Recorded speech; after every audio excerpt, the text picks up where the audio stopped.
Sekarang saya nih Bapak Ibu, Iya. ini saya bandingkan dulu.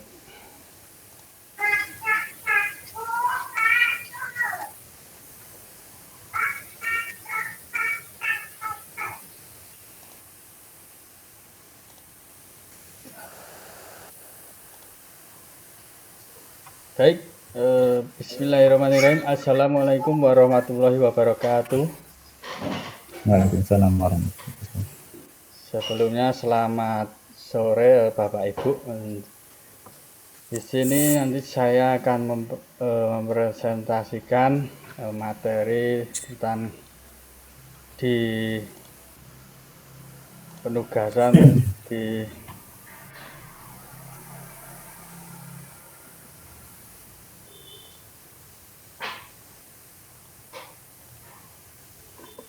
Di sini saya akan presentasikan materi tentang konsep dan komponen modul ajar.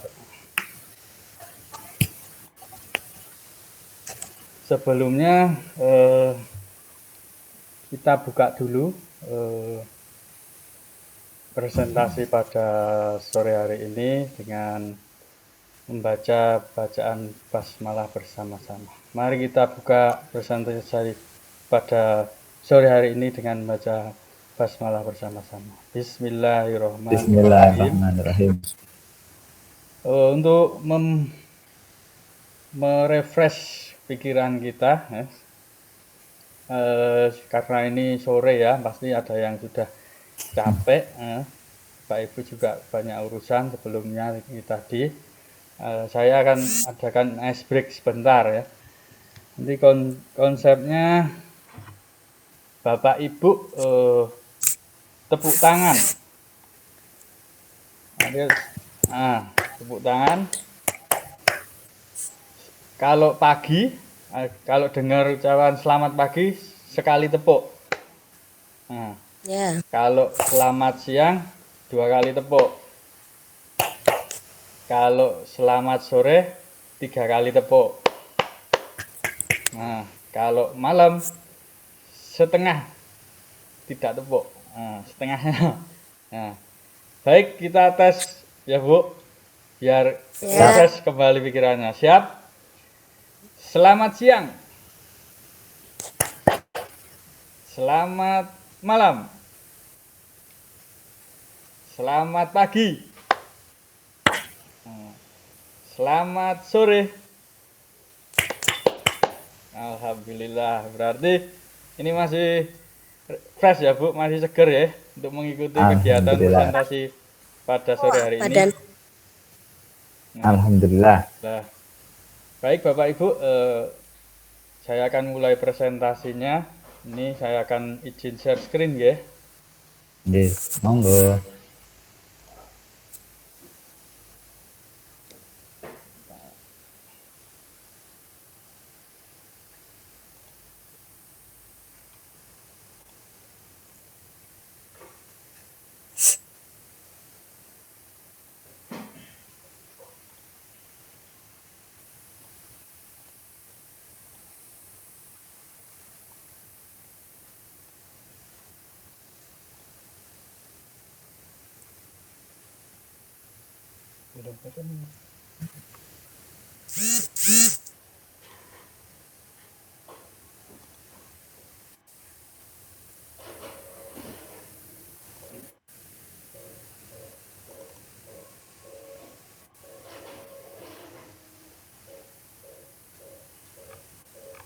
Belum Bapak Ibu? Sudah, tapi belum muncul yang dipresentasikan. Sudah muncul belum Pak? Belum.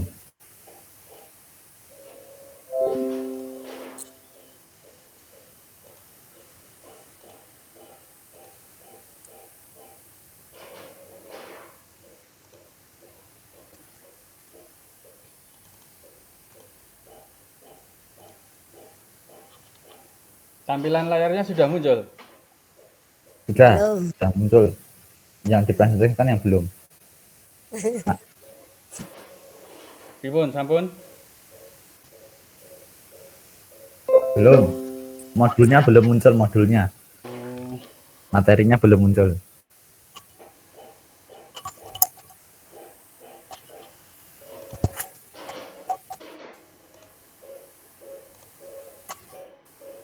Coba saya tutup dulu ya, Pak. Siap. Iya.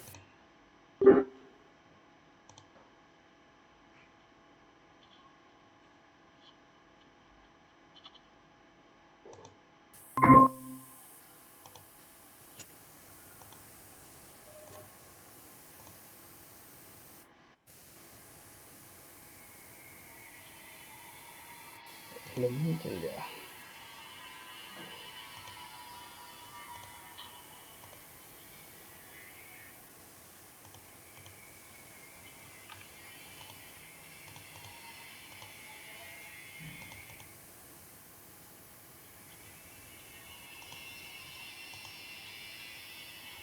Muncul enggak, Pak?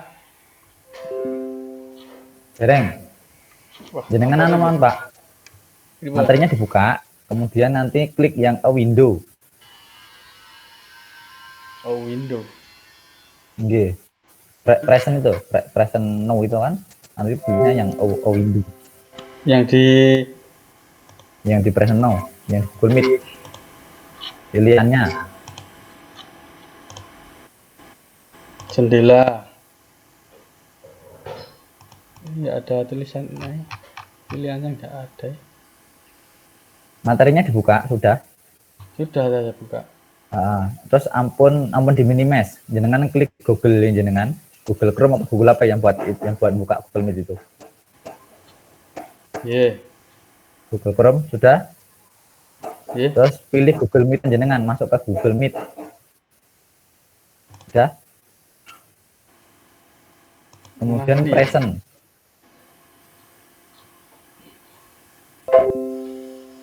Klik materinya yang mana? enggak tampil.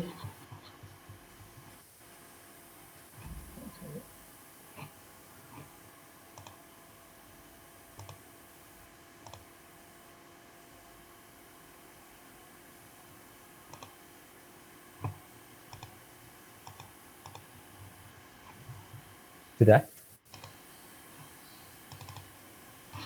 Klik materi, kemudian Materinya ampun di minimize. Jangan langsung ke Google Meet aja, langsung ke Google Meet.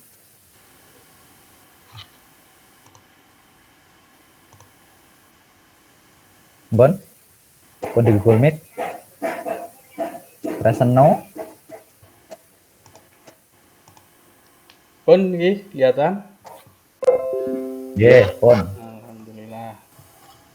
Oke, Bapak Ibu, saya akan presentasikan, mohon disimak dengan baik-baik ya. Kita akan masuki sesi pemaparan materi. Pada kesempatan ini saya akan memaparkan materi tentang konsep dan komponen modul ajar. Modul ajar, agenda sesi, konsep modul ajar dan komponen modul ajar, serta prinsip penyusunan modul ajar, prosedur penyusunan modul ajar. Nah, di sini nanti akan saya paparkan, Bapak Ibu simak dengan baik-baik ya. Saat ini kita akan belajar tentang konsep modul ajar, komponen modul ajar. Konsep modul ajar adalah sejumlah alat atau sarana media, metode, petunjuk, dan pedoman yang dirancang secara sistematis dan menarik. Modul ajar merupakan implementasi dari alur tujuan pembelajaran yang dikembangkan dari capaian pembelajaran dengan profil pelajar Pancasila sebagai sasarannya. Modul ajar disusun sesuai dengan fase atau tahap perkembangan peserta didik, mempertimbangkan apa yang akan dipelajari dengan tujuan pembelajaran dan berbasis perkembangan jangka panjang. Guru perlu memahami konsep mengenai modul ajar agar proses pembelajaran lebih menarik dan bermakna. Konsepnya seperti pada gambar ini, Bu. Jadi modul ajar ini implementasi dari alur tujuan pembelajaran. Nah, alur tujuan pembelajaran ini implementasi dari capaian pembelajaran. Dari keseluruhan tadi harus disesuaikan dengan profil pelajar Pancasila ya. Ini ada dimensinya 6 dimensi tadi. Profil pelajar Pancasila yakni gotong royong, beriman dan bertakwa, bernalar kritis dan berbineka global, mandiri juga. Nah, seperti itu ya Bapak Ibu. Konsep modul ajarnya harus disesuaikan dengan profil pelajar Pancasila. Kemudian komponen apa saja dalam modul ajar khususnya pada kurikulum sekolah penggerak ini? Nah, komponen modul ajarnya, guru dalam satuan pendidikan diberi kebebasan untuk mengembangkan modul ajar sesuai dengan konteks lingkungan dan kebutuhan pelajar peserta didik. Jadi guru itu tidak monoton, Bu. Nah, ketika memberi pengajaran, dia diberi kebebasan untuk mengembangkan modulnya, dalam mengembangkan konsepnya dalam mengajar. Nah, tentu sesuaikan dengan konteks lingkungan dan kebutuhan belajar peserta didik ya, disesuaikan dengan bobot materi dan capaian peserta didiknya. Nanti jangan sampai terlalu berat dan jangan sampai terlalu ringan, tapi disesuaikan ya. Kemudian modul ajar dilengkapi dengan komponen yang menjadi dasar dalam proses penyusunannya. Komponen modul ajar dalam panduan dibutuhkan untuk kelengkapan persiapan pembelajaran. Ini komponennya. Modul ajar itu harus disiapkan sebagai kebutuhan untuk pembelajaran. Kita sebagai guru jadi harus punya komponen modul ajar. Kemudian komponen modul ajar bisa ditambahkan sesuai dengan mata pelajaran dan kebutuhannya. Ini bisa ditambahkan, tidak hanya satu kali pembelajaran pada waktu mata pelajaran saja, tapi sesuaikan dengan kebutuhan mata pelajarannya.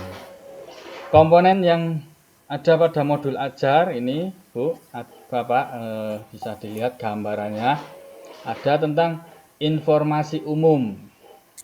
Ya, ini mencakup beberapa poin. Ya, ini ada identitas sekolah, kompetensi awal, profil pelajar Pancasila, sarana dan prasarana, kemudian target peserta didik, dan model pembelajaran yang digunakan. Nah, ini tentang informasi umumnya ya. Kemudian komponen yang kedua tentang komponen inti, ini mencakup tentang tujuan pembelajaran, pemahaman bermakna, kemudian pertanyaan pemantik, terus persiapan pembelajaran, terus dilanjut kegiatan pembelajaran, asesmen, pengayaan dan remedial, kemudian refleksi peserta didik dan guru. Ini komponen inti yang harus ada dan tidak boleh kurang ya Bu. Kalau komponen inti itu harus semua mencakup ini, tidak boleh kurang, tidak boleh ditambahi ya. Kalau informasi umum ini boleh ditambahi, boleh dikurangi. Yang penting ada sejumlah informasi pentingnya seperti identitas sekolah, kompetensi, profil pelajar. Nah, ini juga penting, jangan dihilangkan ya, karena ini menyangkut dengan kesesuaian kurikulum sekolah penggerak. Ya. Lanjut di komponen terakhir, komponen yang ketiga ada lampiran. Ini lampiran ini bisa berupa lembar kerja peserta didik, bahan bacaan guru dan peserta didik, kemudian glosarium, kemudian ada daftar pustaka. Nah, ini berupa lampiran. Boleh juga berupa lembar kunci jawaban juga bisa ya. Ini boleh ditambah-tambahin, boleh ya, tergantung kreativitas Bapak Ibu guru. Kalau komponen inti ini baku ya, nggak boleh dikurangi ataupun nggak boleh ditambahin. Ya.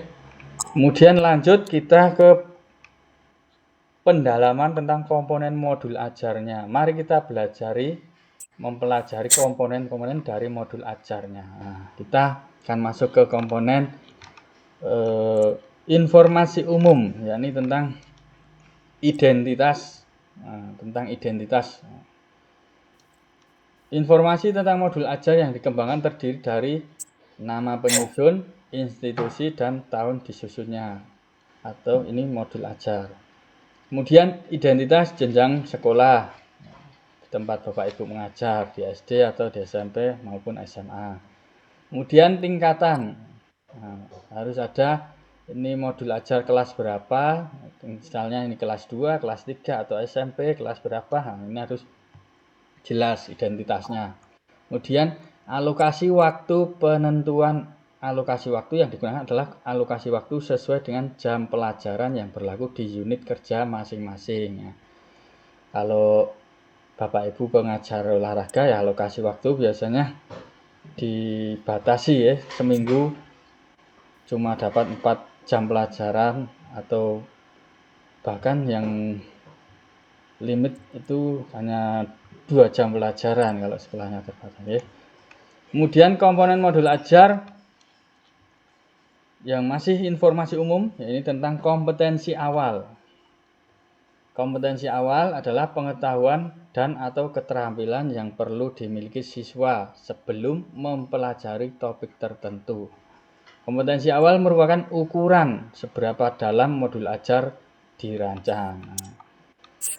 Kemudian untuk yang selanjutnya, yang C, masih pada informasi umum tentang profil pelajar Pancasila. Merupakan tujuan akhir dari suatu kegiatan pembelajaran yang berkaitan erat dengan pembentukan karakter peserta didik. Profil pelajar Pancasila dapat tercermin dalam konten dan atau metode pembelajaran. Jadi setiap modul ajar itu wajib harus mencerminkan profil pelajar Pancasila, karena ini tujuan akhir dari suatu kegiatan pembelajaran. Di dalam modul pembelajaran profil pelajar Pancasila tidak perlu mencantumkan seluruhnya. Jadi bisa per parsial Bu, bisa bagian-bagian terpenting. Misalnya kalau praktek senam ya apa yang dituju dari profil pelajar Pancasila di praktek gerakan senam itu ada gotong royong, kemudian ada kemandirian juga ada, bernalar kritis juga ada, tapi tidak semuanya ditulis ya boleh, enggak apa-apa ya, parsial. Silahkan dipilih sesuai dengan yang jadi konsep pembelajarannya pada materi yang diajarkan. Kemudian lanjut ya, masih di komponen informasi umum yang C, profil pelajar Pancasila. Yang tadi ada 6 dimensi profil pelajar Pancasila, saling berkaitan dan terintegrasi dan saling menyatu dalam seluruh mata pelajaran melalui atau terlihat dengan jelas di dalam. Ini terdiri dalamnya yaitu ada materi atau isi pelajaran, pedagogi dan atau kegiatan proyek atau asesmen. Nah, ini semua harus terintegrasi dalam 6 dimensi profil pelajar Pancasila ini harus terintegrasi pada ini materi pelajaran, pedagogi ataupun kegiatan proyek maupun asesmen. Setiap modul ajar memuat satu atau beberapa unsur dimensi profil pelajar Pancasila yang telah ditetapkan. Kemudian penjelasan berikutnya, sarana dan prasarana merupakan fasilitas dan bahan yang dibutuhkan untuk menunjang kegiatan pembelajaran. Sarana merujuk pada alat dan bahan yang digunakan. Sementara prasarana di dalamnya termasuk materi dan sumber bahan ajar lain yang relevan yang digunakan dalam kegiatan pembelajaran. Ketersediaan materi disarankan mempertimbangkan kebutuhan peserta didik, baik dengan keterbatasan atau kelebihan teknologi, termasuk sarana dan prasarana yang penting untuk diperhatikan dan juga dimanfaatkan agar pembelajaran lebih dalam dan bermakna. Yang E, target peserta didik. Peserta didik yang menjadi target yaitu peserta didik reguler atau tipikal boleh, umum, tidak ada kesulitan dalam mencerna dan memahami materi ajar. Peserta didik dengan kesulitan belajar memiliki gaya belajar yang terbatas, hanya satu gaya, misalnya dengan audio, memiliki kesulitan dengan bahasa dan pemahaman materi ajar, ataupun kurang percaya diri, kesulitan berkonsentrasi jangka panjang, dan sebagainya. Peserta didik dengan pencapaian tinggi mencerna dan memahami dengan cepat, mampu mencapai keterampilan berpikir atas tinggi atau HOTS dan memiliki keterampilan memimpin. Kemudian yang F, model pembelajaran, merupakan model atau kerangka pembelajaran yang memberikan gambaran sistematis pelaksanaan pembelajaran. Model pembelajaran dapat berupa model pembelajaran tatap muka, pembelajaran jarak jauh atau daring PJJ, pembelajaran jarak jauh luar jaringan atau PJJ luring, dan blended learning. Kemudian kita masuk ke komponen modul ajar, komponen inti Bapak Ibu. Nah, ini yang pertama berkaitan dengan tujuan pembelajaran. Tujuan pembelajaran harus mencerminkan hal-hal penting dari pembelajaran dan harus bisa diuji dengan berbagai bentuk asesmen sebagai bentuk dari unjuk pemahaman. Tujuan pembelajaran menentukan kegiatan belajar, sumber daya yang digunakan, kesesuaian dengan keberagaman murid, dan metode asesmen yang digunakan. Tujuan pembelajaran bisa dari berbagai bentuk, pengetahuan yang berupa fakta dan informasi, dan juga prosedural, pemahaman konseptual, pemikiran dan penalaran keterampilan, dan kolaboratif dan strategi komunikasi. Kemudian komponen inti yang kedua, pemahaman bermakna. Pemahaman bermakna adalah informasi tentang manfaat yang akan peserta didik peroleh setelah mengikuti proses pembelajaran. Manfaat tersebut nantinya dapat peserta didik terapkan dalam kehidupan sehari-hari. Contoh kalimat pemahaman bermakna, manusia berorganisasi untuk memecahkan masalah dan mencapai suatu tujuan.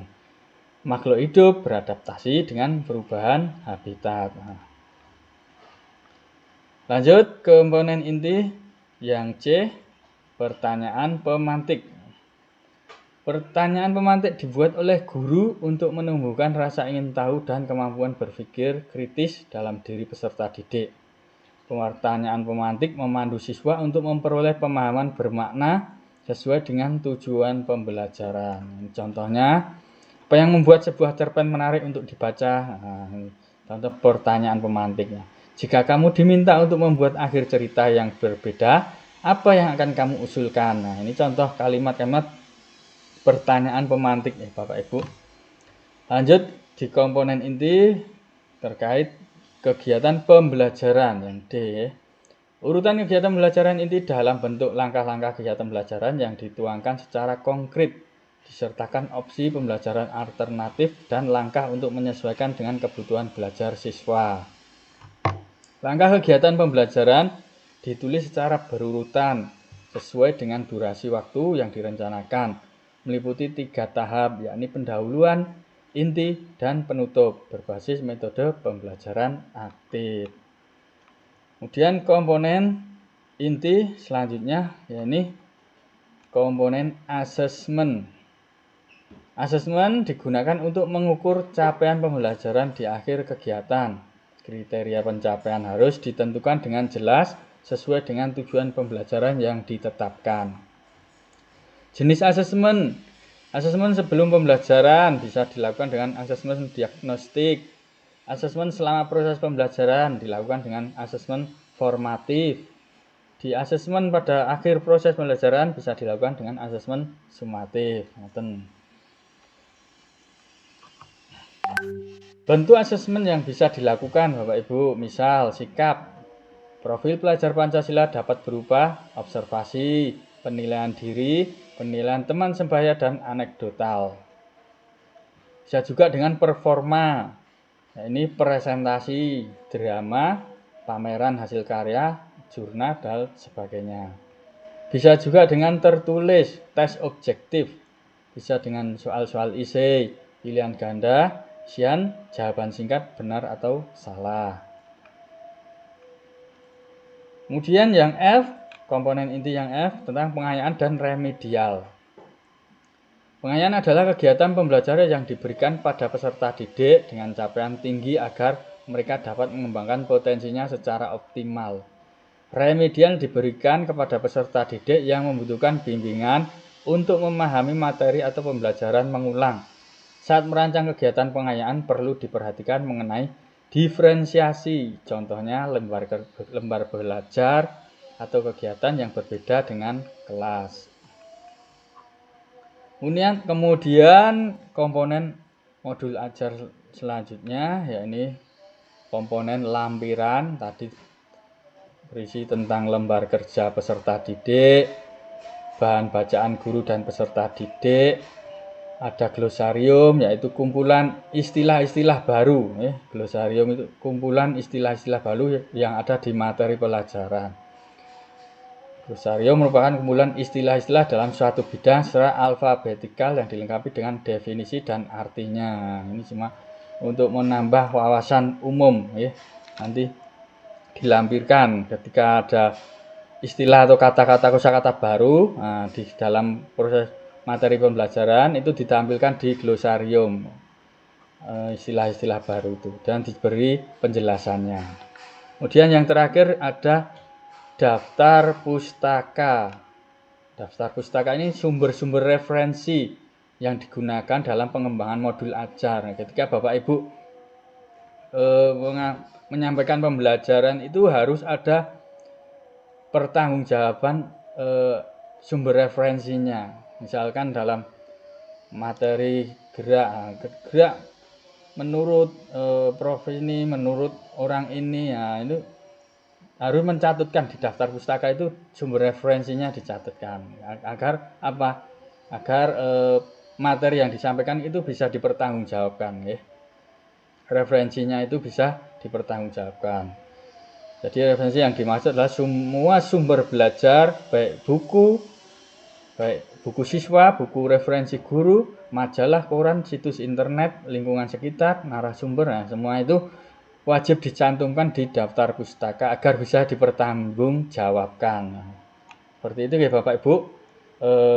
Itu tadi tentang pemaparan materi konsep dan komponen modul ajar pada kurikulum sekolah penggerak. Kurang lebih seperti itu Bapak Ibu. Apa ada yang ingin ditanyakan atau ingin ditanggapi? Silahkan. Iya. Oke. Tentang tadi kan di komponen inti itu ada yang namanya pengayaan dan remedial. Ya tentunya kita, kalau saya kan guru PJOK, apakah pengayaan dalam bentuk praktek itu diperlukan? Alasannya apa Pak? Dalam komponen inti untuk pengayaan dan remedial. Untuk pengayaan dan remedial itu sangat diperlukan Pak, karena untuk mempengaruhi tadi di komponen inti yang terakhir, belum daftar pustaka.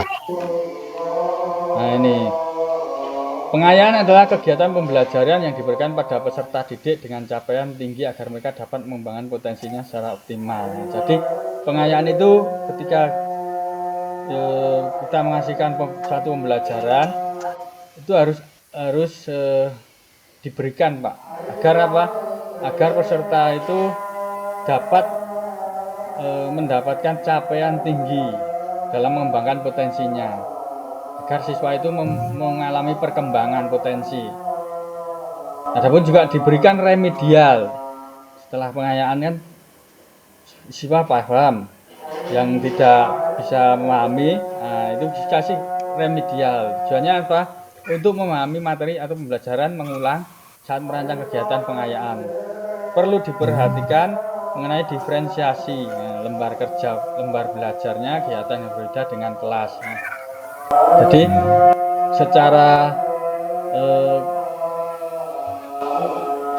secara konsepnya pengayaan itu tadi wajib dikembangkan agar para siswa mengalami proses pengembangan potensi, agar juga capaiannya dalam mengikuti pembelajaran itu menjadi optimal. Kemudian untuk remedial itu sifatnya bisa diferensiasi, membedakan lembar belajarnya antara yang sudah mampu dengan yang atau antara yang kelas A dengan kelas yang lain atau kelas B itu harus diperhatikan mengenai diferensiasinya. Remedialnya itu berbeda karena setiap fase kelas itu memiliki beda keterampilan yang harus dikuasai. Kurang lebih begitu, Pak.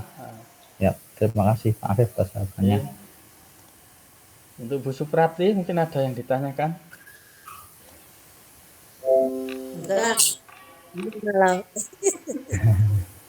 Oh, iya. Baik, terima kasih Bapak Ibu. Apabila sudah tidak ada itu tadi seksi tanya jawab ya Bapak Ibu. Kalau sudah tidak ada yang ditanyakan lagi atau ditanggapi lagi, kita akan masuki ke sesi penutup. Ya. Untuk penutup sedikit evaluasi, sedikit refleksi ya. Bahwasanya komponen-komponen dan konsep modul ajar ini kita sebagai guru pengajar ini wajib untuk membuat ya agar tujuan pembelajaran yang dicanangkan oleh pemerintah itu tersalurkan. Konsepnya seperti apa? Konsepnya seperti ini, modulnya juga seperti ini agar diseragamkan ya.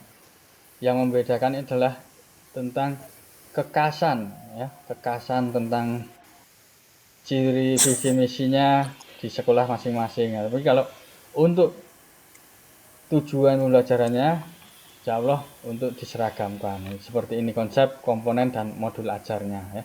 Harus ada informasi umum, komponen inti, ada lampiran. Kurang lebih begitu ya Bapak Ibu. Ya. Untuk materi presentasi pada hari ini selesai. Apabila ada salah kata dan salah pemahaman saya dalam menafsirkan presentasi, nanti bisa dicarikan ke sumber referensi yang lebih bagus lagi. Baik, terima kasih Bapak Ibu. Demikian presentasi dari saya. Saya akhiri. Akhirul salam. Wassalamualaikum warahmatullahi wabarakatuh. Waalaikumsalam Pak. Oke Pak, sebelum masuk ke Bu Suprapti. Bentar ya Bu. Bisa share mungkin Mas? Gimana? Iya, bentar. Pak Afif